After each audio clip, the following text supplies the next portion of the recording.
各位观众朋友，大家好，欢迎收看6月28日AM新闻，我是嘉豪。今发生什么大事代？头先就来报您知。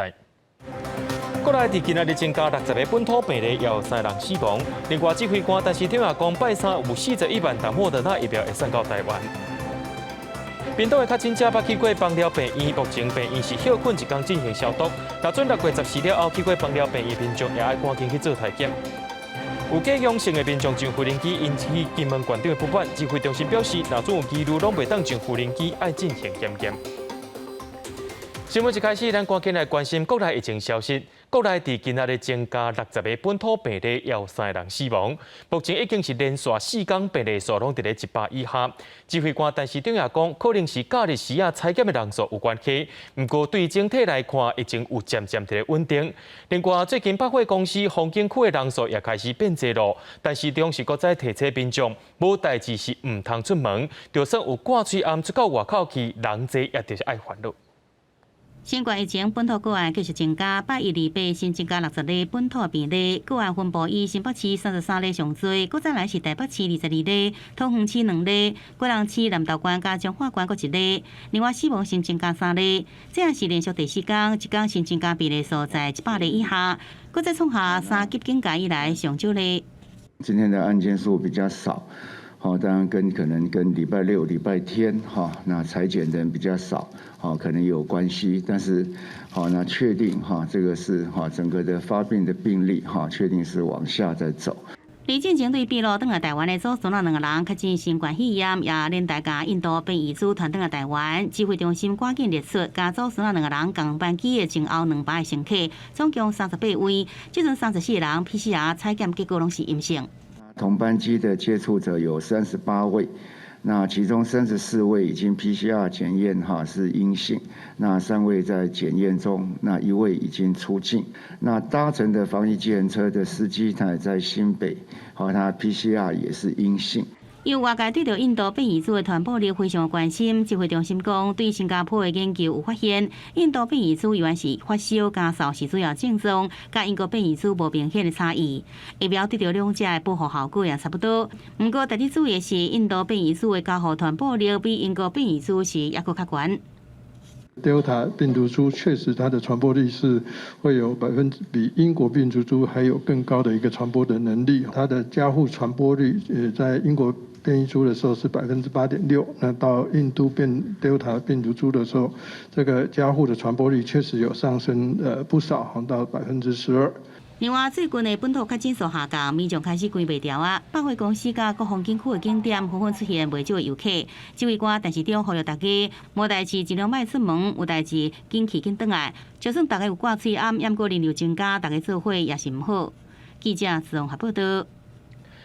为着要防止Delta变种病毒，屏东县政府本地是要求香港县医这2个钟头的店仔甲市场，拢爱休困3天，可能会搁再延长1天。也呼吁民众就要赶紧去做疫苗。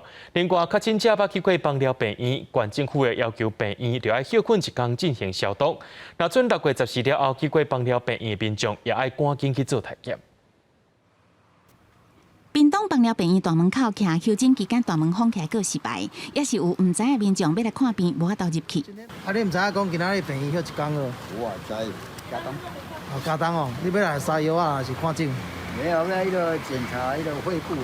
屏东县第28新冠肺炎是无人确诊，不过为了防止印度Delta变异株，本来宣布2日开始，香港现有2串的商店、市场也甲餐饮业禁止营业停业3天。中昼的时阵，县长讲有可能会搁延长停业1天。等疫苗施打完，明天1天无做嘛，无要紧啦。刚刚也听到这些呢，我请2个村长逐一沟通店家，大家再忍1天。潘明安叫店头爱搁轮1天，确保符合资格民众拢做完疫苗，互2串拢大消毒了后再来恢复。也因为日7确诊的果农真侪便进出放疗病院，无找到感染源，也有放山群聚感染，确诊Delta印度变异株感染者，拢来过放疗病院就医。县政府要求病院28大消毒，现有香港村民的疫苗继续做，体检站也直接改做采检 PCR， 唔免搁快筛。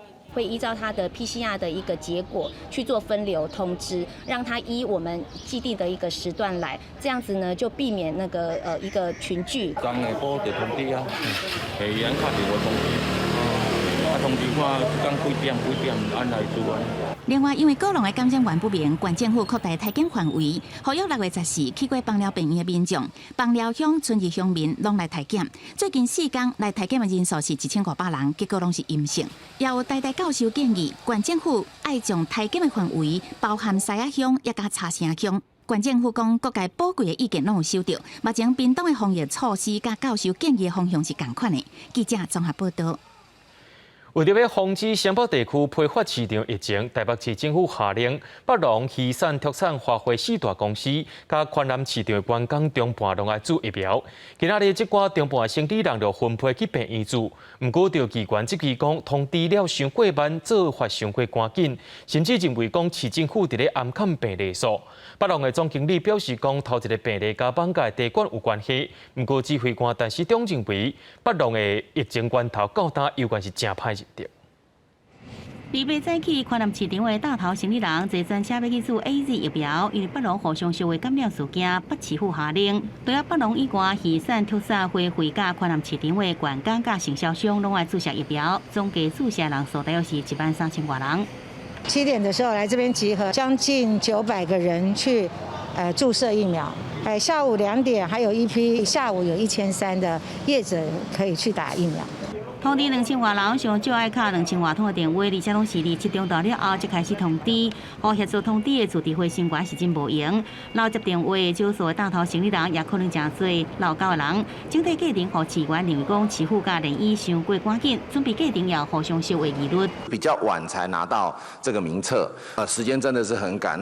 到6月27为止，湘北批发市场的确诊人数，北农有83人上多，花卉甲特产各有3个人，宽南市场有44人，新北加勤批发市场有21人。不过市议员柯淑华指出，北农确诊人数唔拿83人，而是89人，宽南市场有53个人，这个北市府稳坐疫情。北农也讲，第一例确诊疫情调查甲绑架地市有关系，不过指挥中心的看法唔是安尼。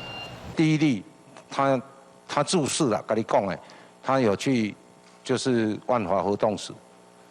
你是说万华的茶店那些吗？这里面你很难讲说谁是第一个了。好，他有发病的第一个，好，但是从哪一个开始，其实到现在也很难去厘清。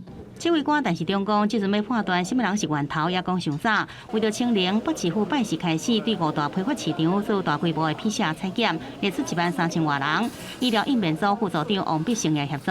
不过台北市内公有市场也传出有确诊案例，市场处处长陈廷辉坦白讲，北投市场、南门市场甲永乐市场各有1个人，而南门市场有6个人获着。永乐市场包含大头，总共120人，已经在礼拜下晡去病院检查。记者综合报道。台北市今仔日有22个本土病例，另外也有2个人捌甲屏东邦寮的确诊者接触过，目前 PCR 体检拢是阴性的，也等待隔离。市长郭文德表示，就算是阴性，也是有感染的机会。面对着Delta变种病毒，就要做2重的预防针，才有保护力。Delta 变种病毒入侵，甲屏东邦寮确诊者有接触的2个台北市民 PCR 结果拢是阴性，目前当地隔离，一定7月初4会当出来。台北市长郭文德是讲 ，PCR 阴性也是有感染的可能，包括破病进前、破病了后，还是还未破病的潜伏期。唯一防治的办法就是注疫苗。这个Delta病毒对一次打过1剂的这个疫苗保护力是不够的。那个新冠肺炎的病毒还继续在演化，现在是说打2剂，还有相当，即使是印度变种，还有相当程度的保护力。台北疫情慢慢转好，郭文德是讲，虽然转好啊，不过也是爱找疫区将稳重的感染源清掉。现阶段除了万家爆发的北农群聚感染，其他各行政区按照清零计划有信心处理完。伊认为讲60岁以上拢注疫苗了后，有机会解封。他说，如果我们真的60岁以上全部打疫苗，恐怕一个程度上要解封也不是不可以。为什么？因为的确60岁以下的死亡率很低你看我们90% 的在60岁以上。台台北市军事疫情小连续发生，郭文哲坚持无要公布疫调，有议员质疑看白。郭文哲是解说，台北市确诊人数上济时阵，一礼拜有1200多例，公布卡价无意义，惊讲有无正确的安全感。降到20例以下会发布确诊前3天的卡价。另外，前国民党立委郑秀中家己讲，伫进行病院做 AZ 疫苗，团组共批做伙做的有上100人。市政府最早发现进行病院伫2月就替郑秀中以病院当事的非医术人员做测。2月份所造的这个测的医师人员的解释部分，那看看中央他们在这个为什么当时会接受这样子的历史系统还有健保卡注记，所以他们在5月26号施打的时候，其实是依照医院的非医师人员的身份来施打，这部分还是请示中央。台北市卫生局统计，目前配发予进行病院疫苗拢总3000多罐，后续是不是还有唔是第1至第3类组的人也需要确认？记者综合报道。讲到新北市的部分，今仔日有增加33个本土病例。新北市政府也甲8片市场、嘉金市场，也有鱼市全部做快筛以及着注疫苗。市长侯友宜宣布讲，3店铺的鱼市快筛332个人，全部拢是阴性的。不过，近日泸州所有市场的烦恼来确诊，市场正是要休困2天进行消毒。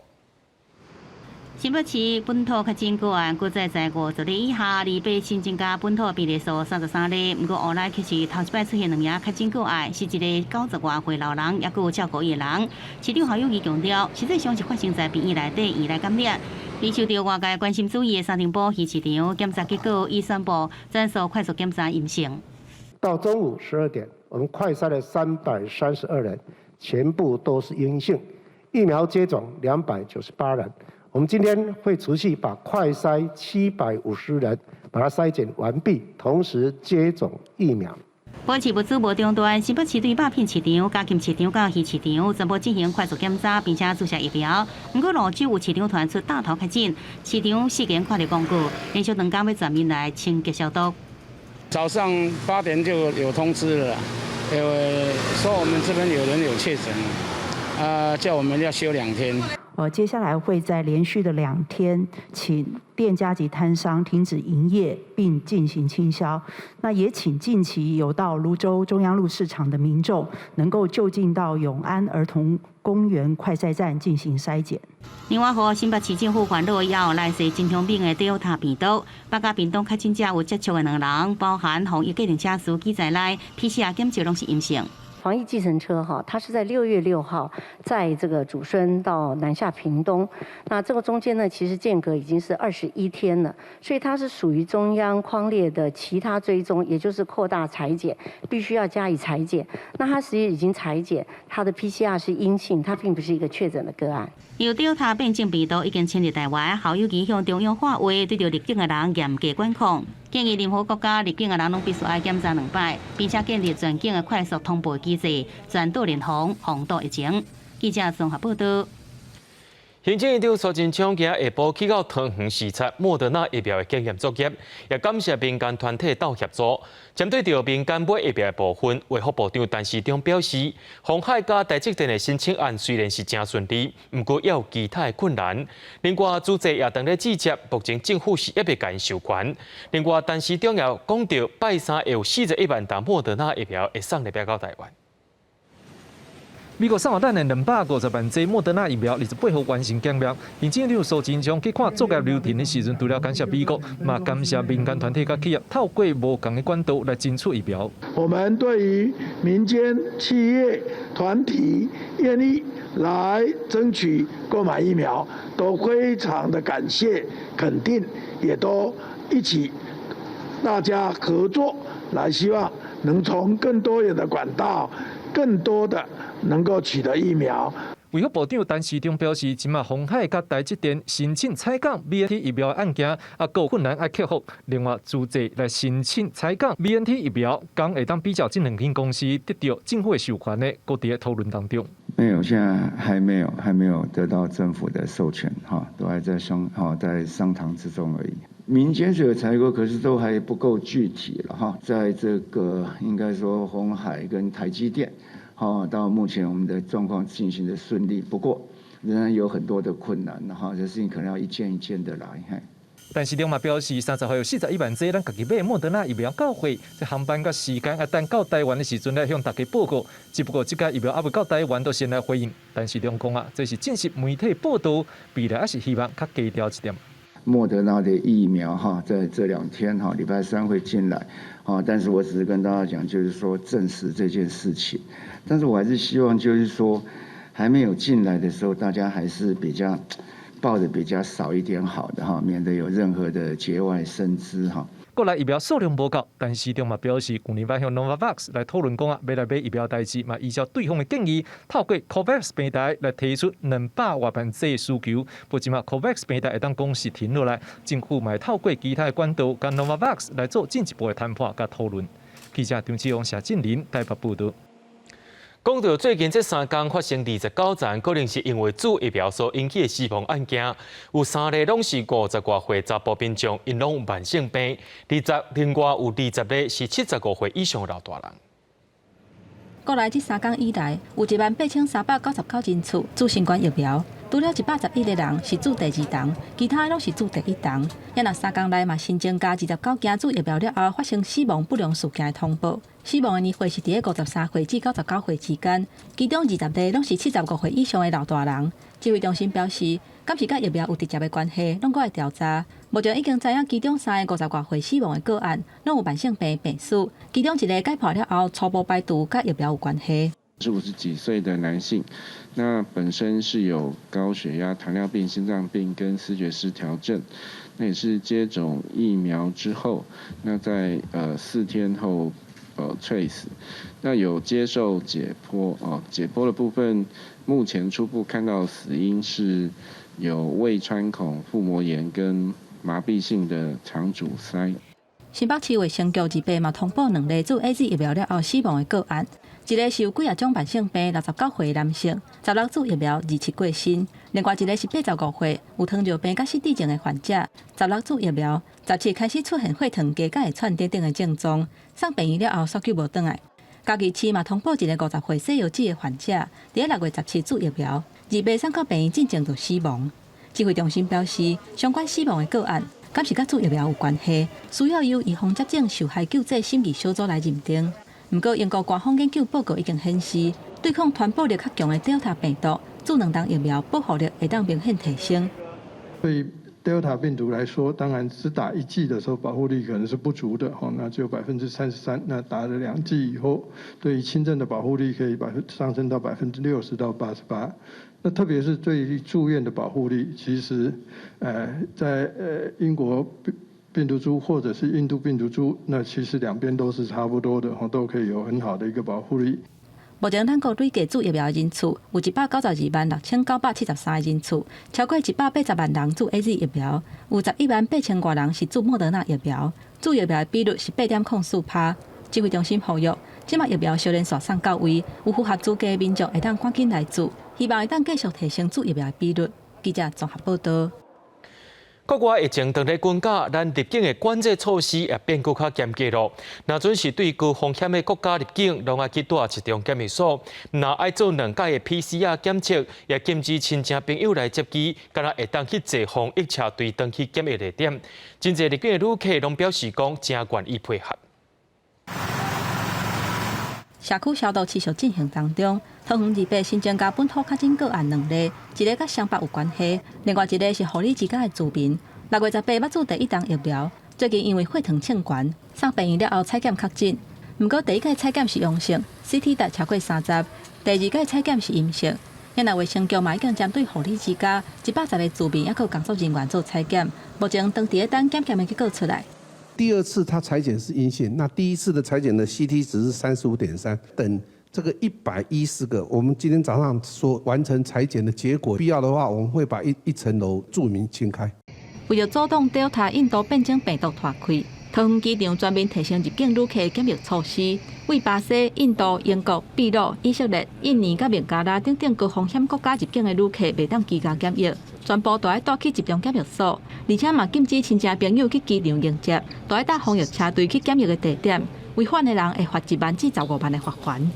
已经没有亲友接送这个选项了，没有了。什么时候知道说那个要罚15万亲友接送？早上，原本亲友来接送的。真的哦，然后现在就搭防疫车了对，等下出去就搭防疫车就好了。在入境前还没有订好防疫旅馆的话，我们先依序往前排队，直接告知工作人员，他会协助你们。住在集中检疫所或是防疫旅馆，非常好，全部都是隔离起来，而且最好入境的时候就做核酸。是，对，这样才保障国人的安全。好，我们很乐意配合。回国的旅客大部分都表示愿意配合，检疫电子申报标准悬，亲戚朋友来接的这个选项目前已经删除。不过机场内底还有真侪相关的宣传海报，还未换做新的。市长李文灿表示，中央已经决定对高风险国家做14天的高强度的管制，而且为这个所在返来的旅客，嘛已经过2届的采检，建议会当伫机场建立快速 PCR 检测的机制。像这个动物、植物的检疫也在机场进行，那人的检疫一样，要在机场可以直接执行。李文灿表示，英国真侪人主张机场入境都要用快筛，不过快筛会有伪阳性或者是伪阴性的问题。若是要做 PCR 核酸检测的正确性会较悬，要若快速 PCR 的检测，伫半点钟内就会当知影结果。机场这边应该爱做这款检疫的安排。另外，入境防疫的路线嘛要加强检讨。记者综合报道。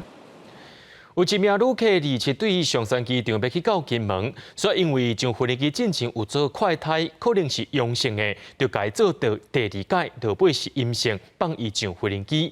不过，这位旅客伫金门也去互查落来，要求爱做 PCR 检测，检出来结果也是阴性的。不过，金门县长就认为讲，若准有记录伫咧台北，就要甲伊查落来。指挥中心也讲，避免这款的困扰，若准有假阳性的个案，拢爱先甲伊留落来，暂时莫上飞机。一个旅客27礼拜早起由台北坐飞机前往金门，伊伫松山机场自愿快筛，头一届好亲像是阳性，航站人员认为阳性结果看起来无明显，进行第2届快筛是阴性，放伊坐飞机。不过，原来东部有通知金门航空站，也甲金门县卫生局，旅客到金门了后，互人查落来进行 PCR 检测，结果是阴性。不过，金门县为了这件代志呛中央，批评快筛。安尼做好亲像是做假，伤寒啊！在快筛阳之后，本来就不应该上飞机，而是应该在台北进一步的去做 PCR 的检测。杨定国是批评，若做是假阴性，机上的旅客拢有风险。若做因为安尼感染到，离岛医疗量能会无够。对这代志，金门民意代表透早原来直接到指挥中心来陈情，指挥中心是回应，目前机场快筛无强制性。不过，为了避免造成地方的疑虑，未来伫各机场快筛若是阳性，还是弱阳性的旅客，拢必须减慢登机。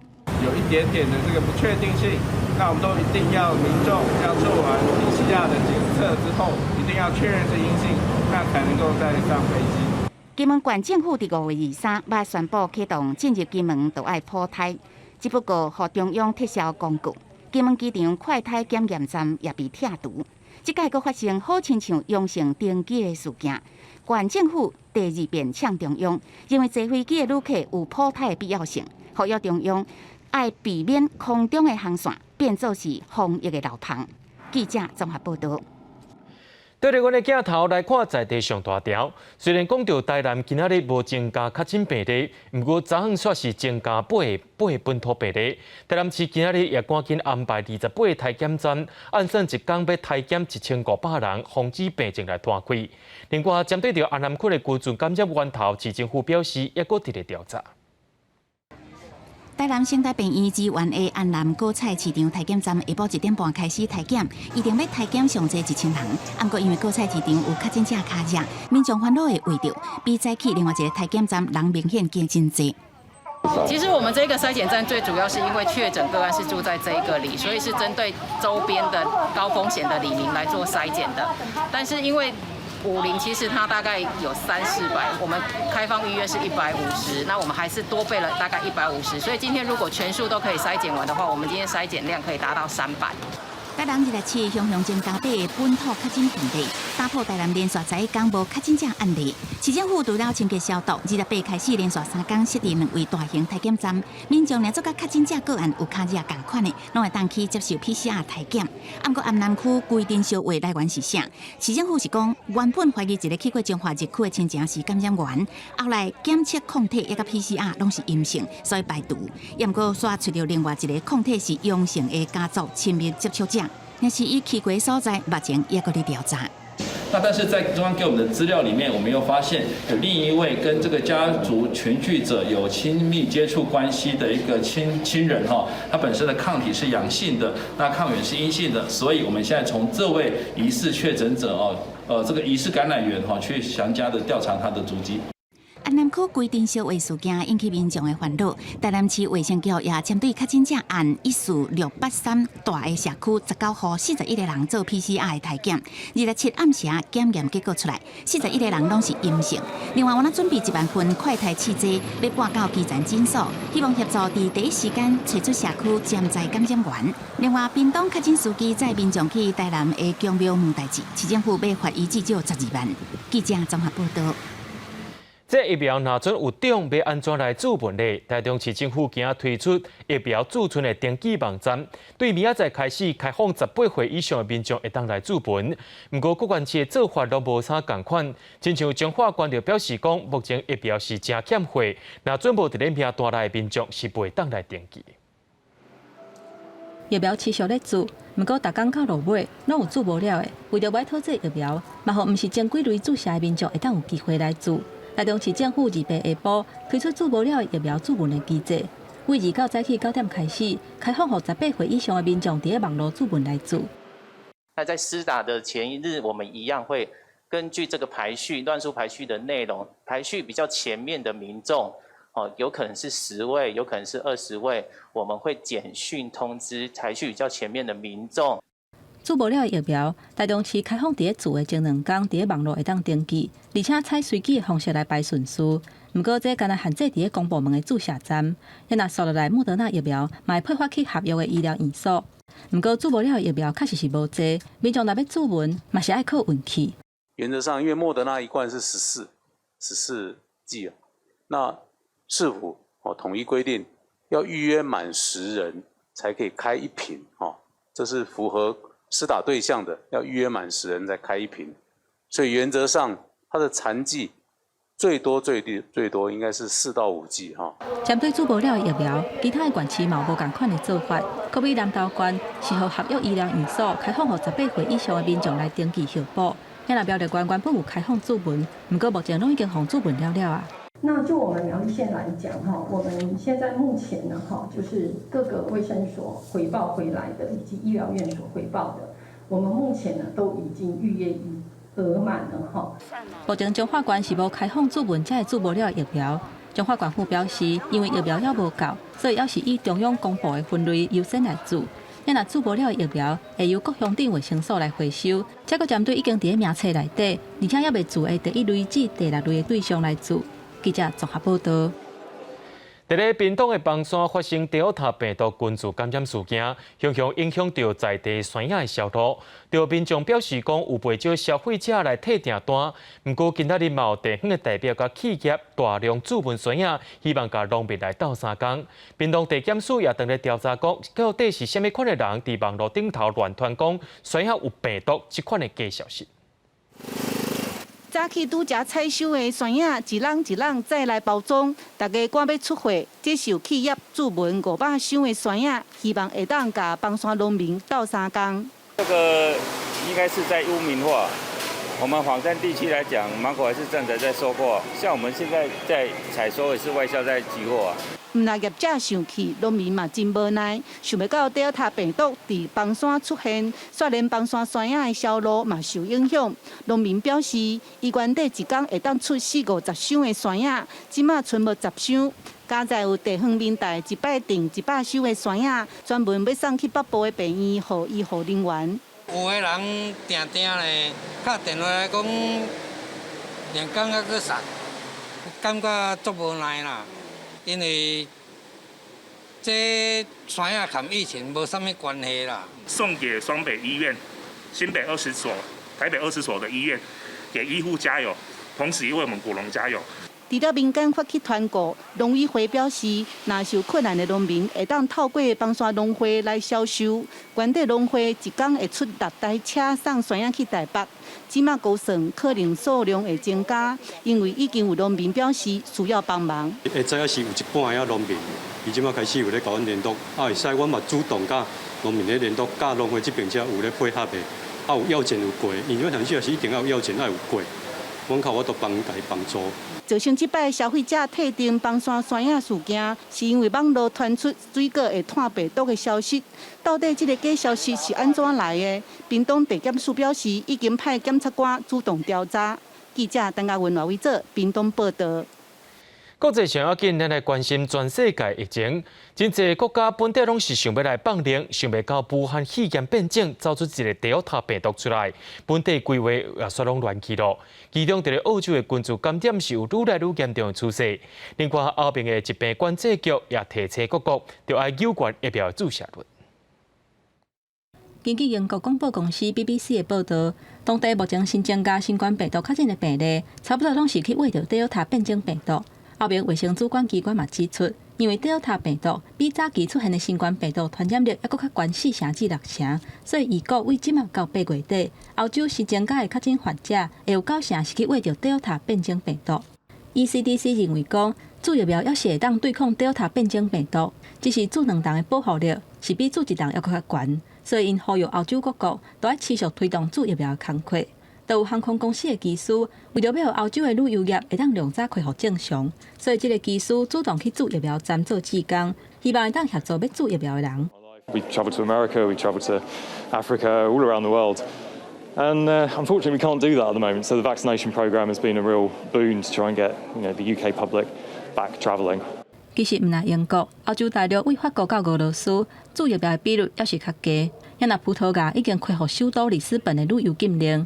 BBC 认为讲，法国比较办理的可能性真大。也若伫咧南半球的澳洲，一向拢真受欢迎的旅游景点雪梨，上新的管制措施，嘛互当地街路佫出现空无半人的画面。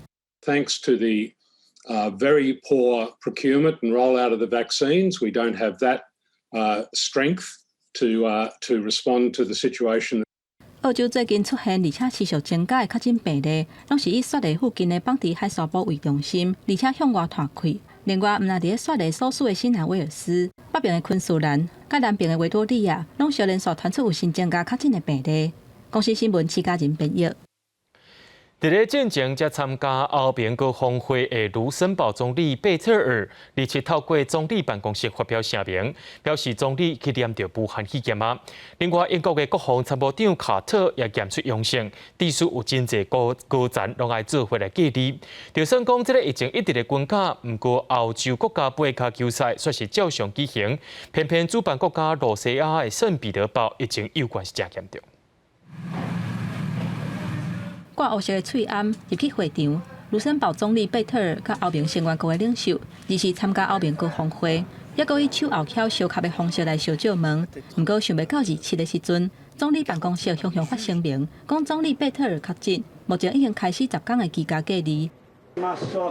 Delta 变种病毒炭烧，互英国的疫情反箍。即马阁传出62岁英国国防参谋长卡特确诊新冠肺炎。国防部发言人讲，卡特是伫咧例行性的体检确诊的，因若顶一日做伙开会国防大臣，甲其他军方的高层，嘛拢已经进行自我隔离。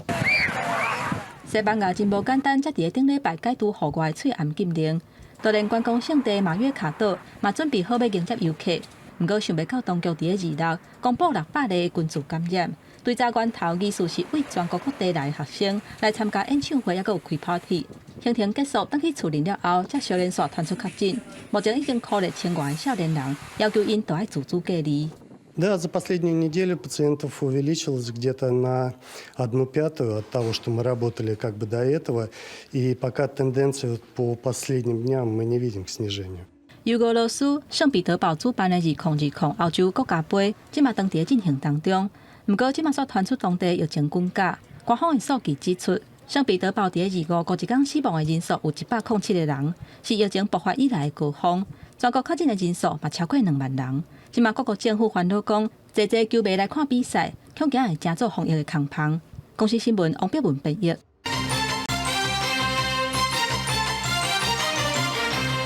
今仔日的 AM 新闻有替咱观众朋友整理今仔日各县市本土病例数量。今仔日有增加60个本土病例，也有3个人染病来死亡。来看各县市的情形，新北市有33例，犹原是上界侪；台北市有22例，桃园有2例，基隆、南投、彰化拢是1例。目前咱台湾已经有14600多例啊，本土病例部分是占伫咧内面有13471例，死亡人数到达统计有635个人死亡。讲到国产疫苗联雅伫27暗时公布第2期临床的其中报告，讲人体内使用是真安全的，甚至强调讲会当对抗 Delta 病毒。不过，有专家表示讲，联雅疫苗的中和抗体效价只有100控制，高端疫苗数600多。联雅也强调讲，活化 T 细胞的部分是真歹用中和抗体效价来推算，也是爱看第3期临床试验，才会当知影讲实际保护力有偌济。过来第2期国产的新冠疫苗联雅生技集团研发的 UB612 期的临床其中报告公布，强调安全性甲耐受性好，也讲会使对抗 Delta 病毒。不过有病毒研究专家认为，联雅疫苗 UB612 中和抗体效价数值比高端疫苗明显偏低真多。不过联雅强调，疫苗中活化的 T 细胞用对抗 Delta 病毒。专家是认为，若是无比较中和抗体效价。那呢，恐惊爱做3期的临床的试验，才发到知影讲，这个疫苗的确切保护力。现在大家的研究的确是发现中和抗体跟第3期的保护力是最有相关，这样比较出来，一个是660，一个是107嘛，那的确就是比较偏低啊。那如果说联雅他认为说T 细胞有扮演一定的角色，可能在中和抗体的浓度里面看不出来，只有第3期实验出来的结果才知道保护力。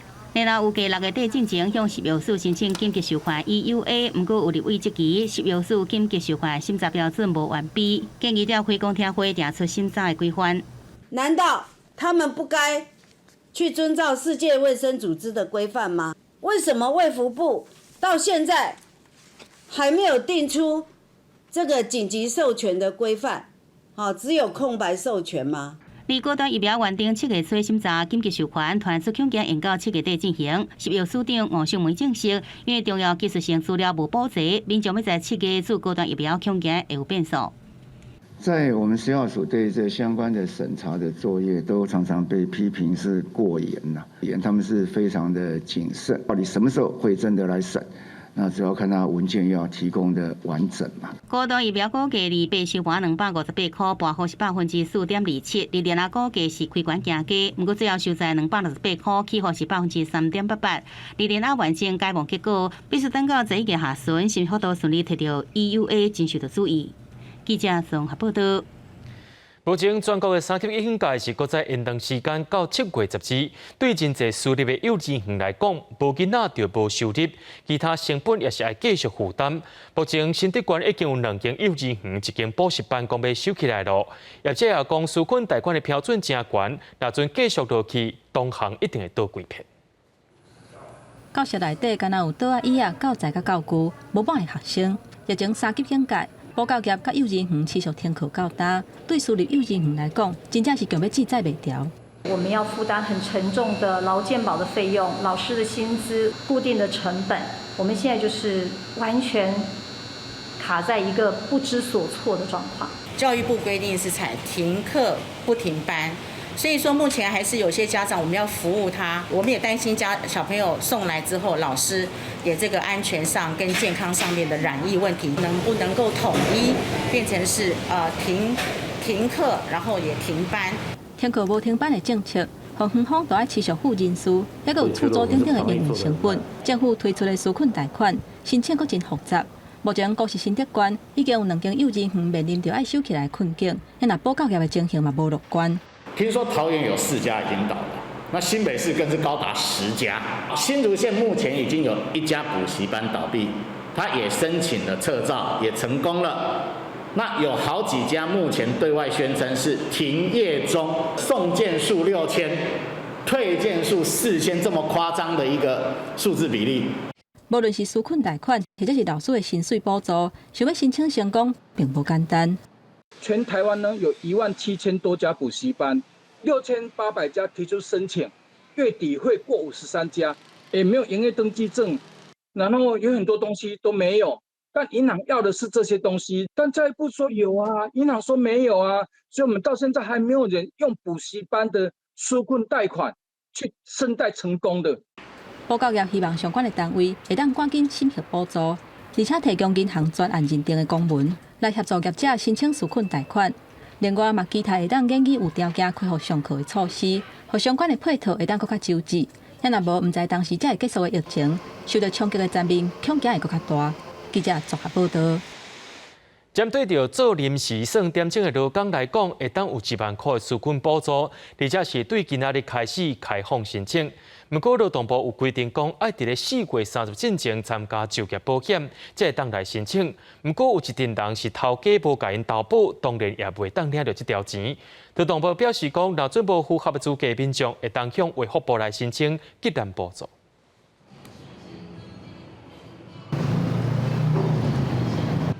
为餐饮科系毕业，也为学师开始做，这无简单伫餐饮业10年。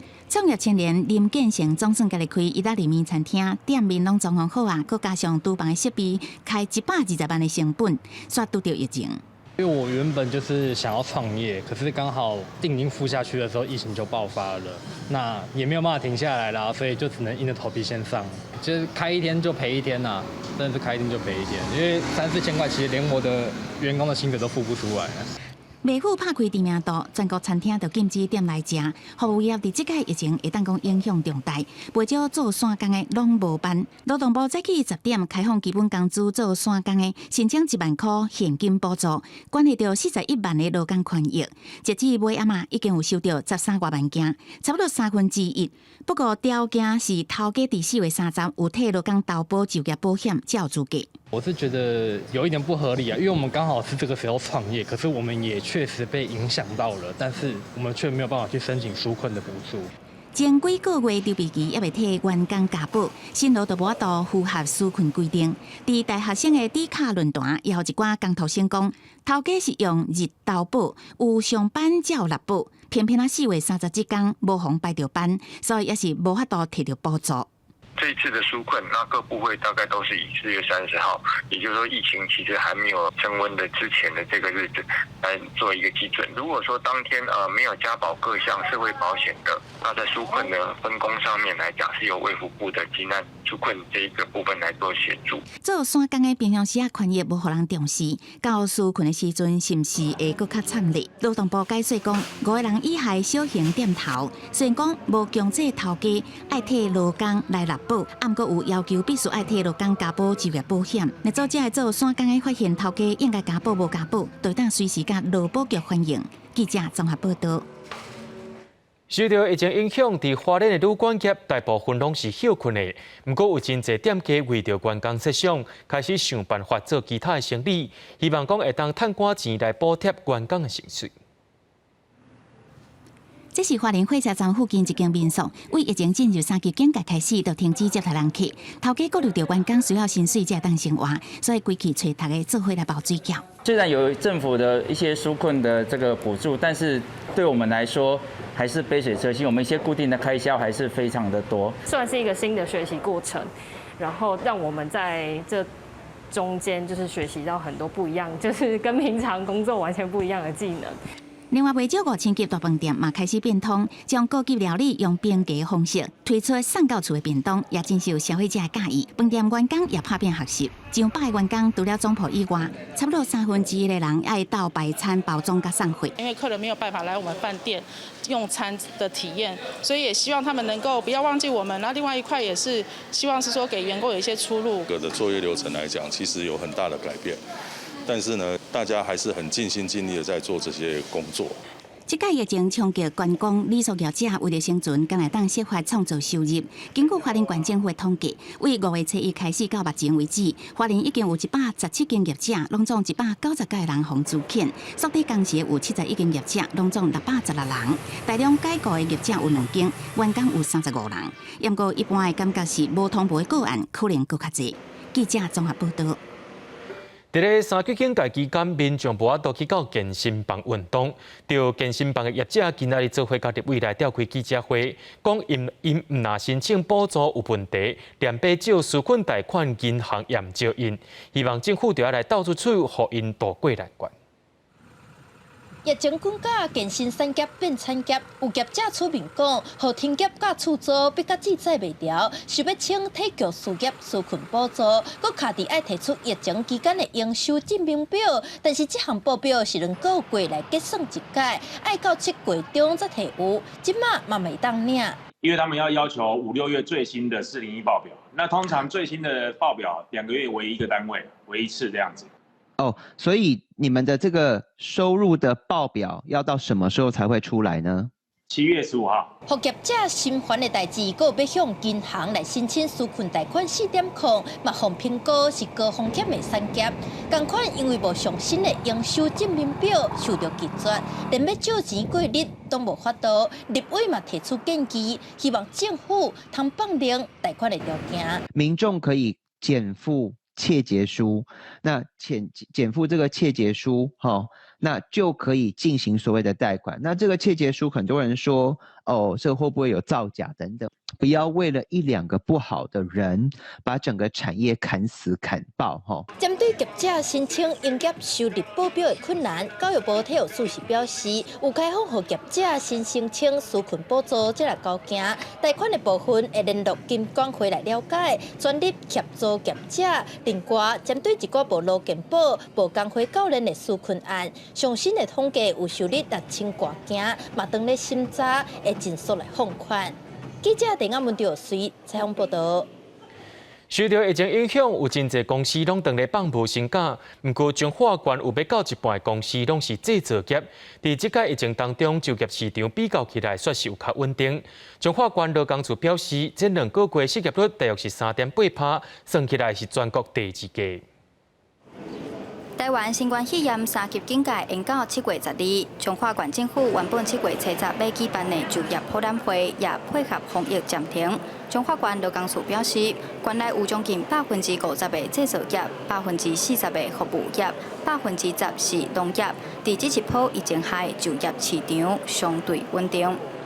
疫情的影响无影响到咱的就业市场嘛进一步来提供到线上面试甲这个职业训练嘛专点来改做伫网络面顶来开远距的课程让我们在疫情过后就能够顺利的衔接咱的就业市场彰化县内有8个就业服务台，帮忙头家参新劳媒合，开发就业机会。服务台警员表示，这阵仔来找头路的民众，颠倒无济。最近真的比较少，真的比较少。电话跟他们联系，想推荐工作给他，他们也蛮怕的，怕说因为疫情的关系，出去工作怕会有一些这个问题存在啦。当然比例不高啦。彰化县劳工处表示，彰化县109年的失业率是3.8%，全国排第2低。这2个月失业率参去年比较无明显变化。彰化县配合劳动部的安心即时上班计划，也来提供735个临时工作机会予民众申请。今年休热有153个学生做线工的课，也有7间厂商提供144个暑假期间学生的工作机会。民众会当随时去劳工处 Facebook 参彰化就业通平台查询。记者杨淑晴彰化报道。全国3级警戒，学校改做是线顶教学。着老师表示讲，线顶教学毋有网络的问题，学生袂专心，这是一个大问题。因为伫咧教学现场，随时会当甲囡仔险倒转来，毋过线顶教学却是真歹做甲到。3级警戒延长到7月12日，学校的线顶教学嘛继续延长到休热。有教学现场的老师表示，教学是一件真注重互动的代志。伫线顶教学，学生专注力的关键差别会变愈明显。我觉得最主要就是那个小孩的专注力的问题吧。大部分的学生他是有镜头的，可是他不愿意打开，或者是说他有镜头，但是当他第一次上课的时候，你看到他对着镜头在傻笑，你就知道说他可能是在开另外一个分页，然后再打电动或者是做别的事情。那你纠正他，那他下次他就不开镜头。老师讲，以前伫咧学校针对较无法度专心的学生，老师会使伫现场观察学生，嘛有辅导室、巡堂等等学校的机制，会使来斗相共。但是线顶教学是真恶监督每一个学生的状况，嘛较无学校的资源会使来斗注意。如果说小孩他是没有办法自律的，他没有办法，他自我管理能力比较弱，他需要有人盯着他的话，那在校园是可以做到，但是在家里，如果他是这样状况的小孩，他就没有办法学会自我约束啊。教育部讲，鼓励老师透过多元的教学方式来写学生的注意，嘛会使鼓励学生完成各款作品，提升学生的信心。老师讲，有一寡学生本身就较需要有人伫边仔对前对后，才有法度专心。真希望伫线顶教学期间，家长会使注意这款状况，但是家长是可能需要上班无用等等，这是无好解决。记者郭碧君郑派文台北报道。嘉义市政府为着要加强大众运输的防疫安全，交通处第六有甲市区3条路线，总共有22台的电动公车按酒精自动喷雾器，要减少假日时的车帮，要来做伙对抗疫情。上公车进前，手会当先来喷酒精，佮加上原本的空气杀菌设备。嘉义市政府希望伫疫情这段时间，互有需要来坐公车的民众会当较安心。在这一个车门的附近，就可以做这样子的一个清洁消毒的工作。我想说这个部分对我们后续的民众的一个所谓的自身的安全，还有我们乘客的一个安全，都会有相当的帮忙。嘉义市政府交通处昨日伫市区3条路线，22台电动公车出入口边仔，拢装设酒精自动喷雾设备，方便民众消毒手。但是因为增加消毒的动作，所以民众上车落车的时间会拖较长。交通处嘛，请驾驶开车进前要注意。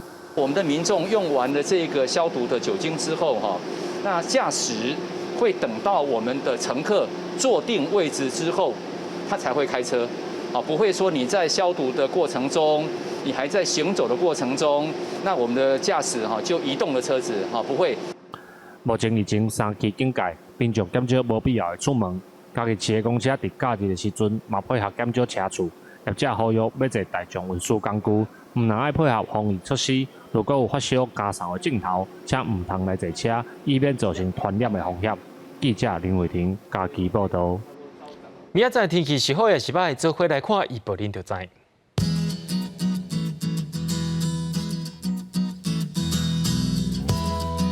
北部地区对27度到34度。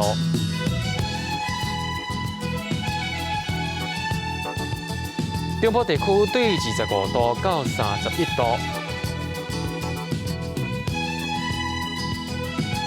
南部地区对25度到31度，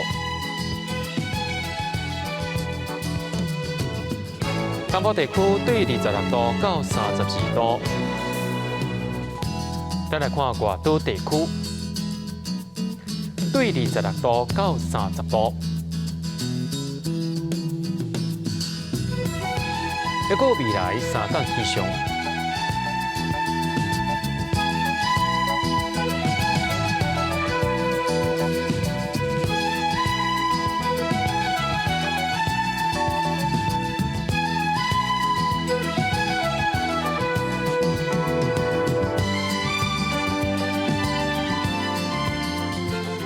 感谢各位观众朋友收看今日 AM 新闻，我是嘉豪，咱明仔载同一时间再会。